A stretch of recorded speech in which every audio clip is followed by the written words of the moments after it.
live here. So y'all probably noticed in my last video about my morning routine that I took a lot of pills and did a lot of treatments.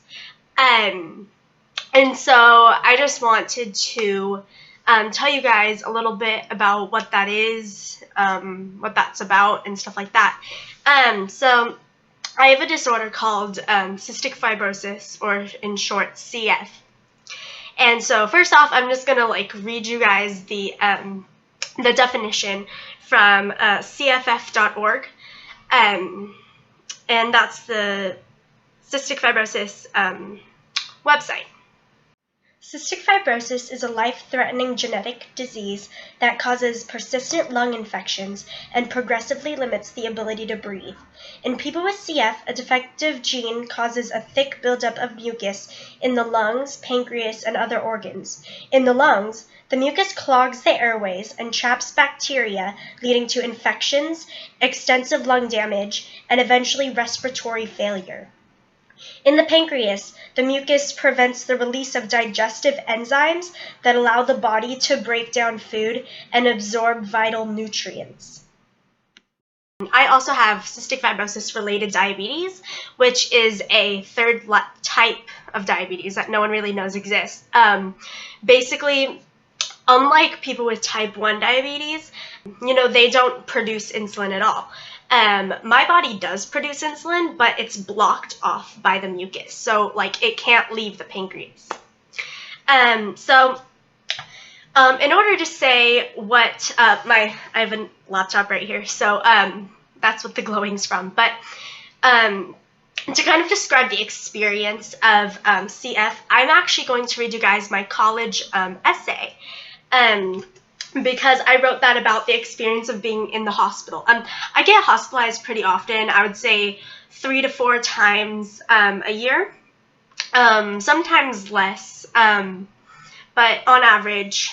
I'm not going to actually say the name of the hospital because for safety reasons, but so yeah, it's basically just the hospital that I have grown up in California. So you probably don't know that this hospital has the most delicious Spanish rice I've ever had. It's cooked to the perfect tenderness, neither rock solid nor floppy and damp. The seasoning has a touch of spice and a bit of tomato. Not only delicious, but healthy too. Ring ring, the telephone sounds as I call the cafeteria office downstairs. I leave a message as it's about 3 in the morning. I already have my selections for tomorrow's meals typed into my cell phone, so I read off the list after the beep. Content and satisfied, I hang up the white corded telephone beside my bed, assured that I can fall asleep without forgetting the one thing over which I have control tomorrow. Soon, I'm alone and asleep. I wake up the next morning sleepy, but ready to have the doctors put the usual PICC line into my arm. I was nervous the first time I was awake, but when they put a tube from my arm to a point near my heart, but now I'm a pro. About 4 hours after waking up, I'm in a large room with a window and white walls. There's a blue tarp covering all of me except my face and my left bicep, where the doctor's looking for a good vein. A good vein is strong enough to stand a tube in it and is easy to lead one up my arm without sharp turns, etc. The nurses ask if I would like to listen to music. I fervently say yes and request my favorite genre, country. I feel bothersome pressure in my arm, but after it's numbed, there's no pain. I lay excited on the hard, thin table, singing along with the music. Of course, I know every word to every song. I'm wheeled back to my room to find my lunch tray had been delivered. I peek inside to find a bowl of the infamous Spanish rice.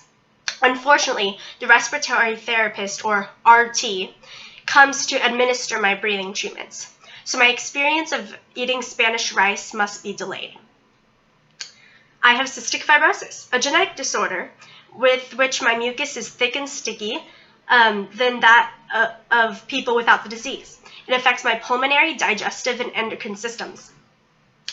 Cystic fibrosis does not define who I am, but has merely shaped how I view life, an incredible opportunity to appreciate everything beautiful, fun, and right through education and the right attitude. I have so many questions that my parents expect them daily. The reality is that observing the world around me and asking questions about it helps me grow because I gather information that is useful in being a contribution. The attitude of curiosity is an adventurous one, seeing adventure in both extraordinary and everyday activities. Although attending school is a large portion of my daily routine, it has helped me to learn and pursue non-academic interests. I love composing music, singing, and cooking, to name a few. As the RT prepares my nebulizer and gives it to me to breathe, I crack open my laptop to enjoy another episode of Dr. Phil. I watch with my earbuds in my ears and learn what not to do with my life. Parentheses, while being entertained by an old bald guy with a southern accent, reminding me of my mom's side of the family in Texas. I thank the RT as I feel that anyone who does something for me deserves appreciation, and she leaves. I close my laptop, drag the rolling table close, lift my shiny black plastic spoon, remove the lid from the burgundy bowl, and in the midst of all the chaos, take a lustful bite into the food I had waited for so long. So that basically describes the experience of being in the hospital.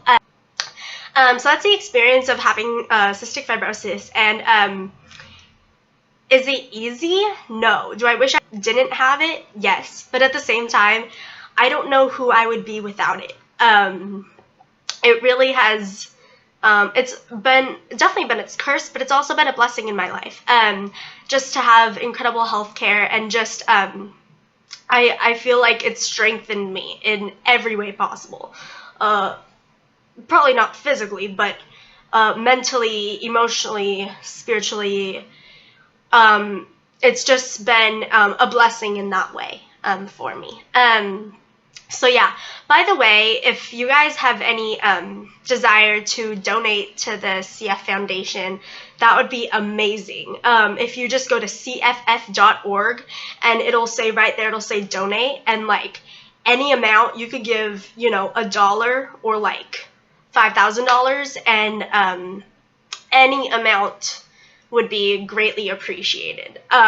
What that goes to is it goes to research for not only medications that will, you know, keep people healthy as they live life with the disease, but it'll also go to making meds that will ultimately cure it. There's no cure for CF right now.